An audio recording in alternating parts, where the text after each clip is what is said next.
Ow now, brown cow. Ow now, brown cow. I'm really excited! Yeah, it's giving Ron Burgundy. Oh no! They're coming in through the back door! How now, brown cow? Did I do that right? Coach 'em up, Nick. Coach 'em up, Nick. Coach 'em up, Nick. Get your mind right. Now you're wondering, what am I talking about? Am I doing tongue twisters? Am I having a nervous breakdown? Maybe all the above, but one thing you probably didn't know, I was one of the biggest Taylor Swift fan, or as we call ourselves, Swifties. We are never, ever, ever getting back together. No, I'm playing. I'm not against her. Her music's great, I guess, for the genre, but it's not really my cup of tea. But I wanted to do this episode on something I found interesting because this clip went viral of her and Travis Kelce and his brother doing vocal warm-ups. Oh my gosh, Jason. Ow now, brown cow. Ow now, brown cow. Unique New York. New York.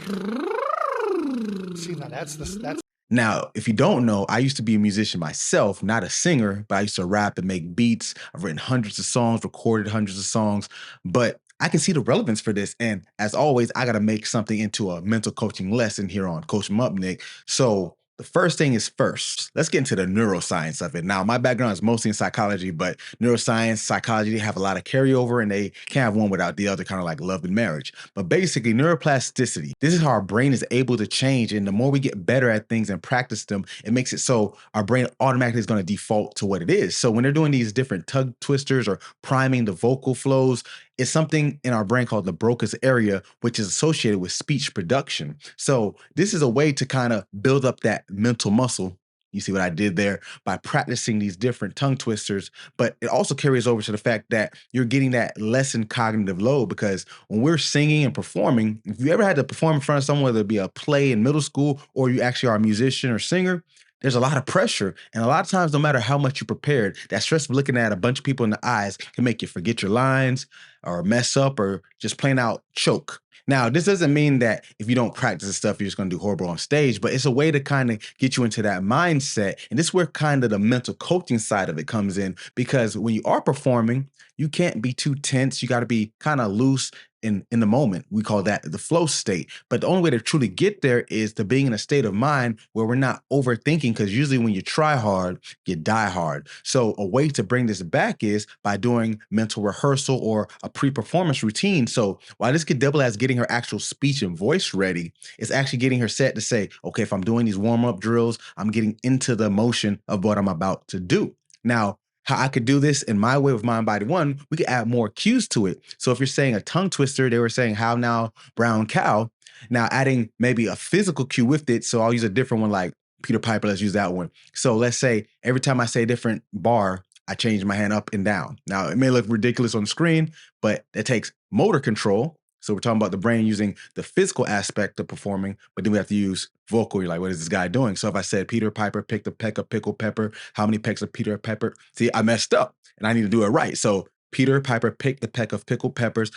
If Peter Piper picked a peck of pickled peppers, how many pecks of pickled peppers did Peter Piper pick?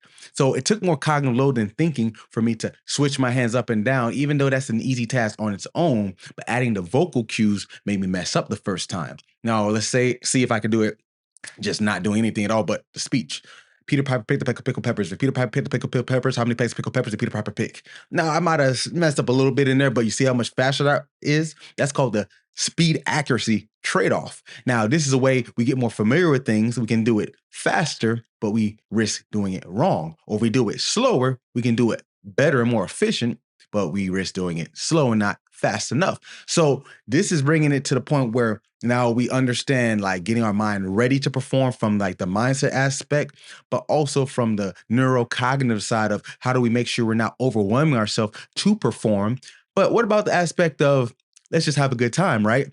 You see in the video, they're laughing, having fun, and it is funny. And sometimes you got to be goofy to really get into your zone. People think that being a high performer, whether it's in singing or rapping or stage performances or even sport or just your everyday job, it requires being super intense. But a lot of times the best performers are the ones who can be intense where they need to be, but relax on the back end. So if you're doing this type of stuff, this is a good way to have fun with it. Find a way, because usually the ones who also perform well are the ones who enjoy it. Usually when you got to be forced to do something, you're not going to do well. And if you do well and you're forced, you only can do it for so long until you get burnt out, which is a whole other topic. So as always, I like to turn these little clips into something that can be a coaching cue, and maybe it's something you can take from it. Now, if you're a singer, I definitely think there's something you can take from it, but this is something you can apply to your everyday life, just making sure that you don't do too much to wear yourself out to the point where you're not going to be able to do it at all. So all in all, it's not just about looking silly and having a good time. While that does help with the performance because you don't want to be too tense, but it's also a lot of facts from the neuroscience of just getting your brain primed for what it's about to do, but reducing that stress by doing something that may be a little silly. Sometimes we need to just laugh at ourselves. So who would have thunk that Taylor Swift would have been a great way to teach a coaching cue? So as always, guys, get your mind right.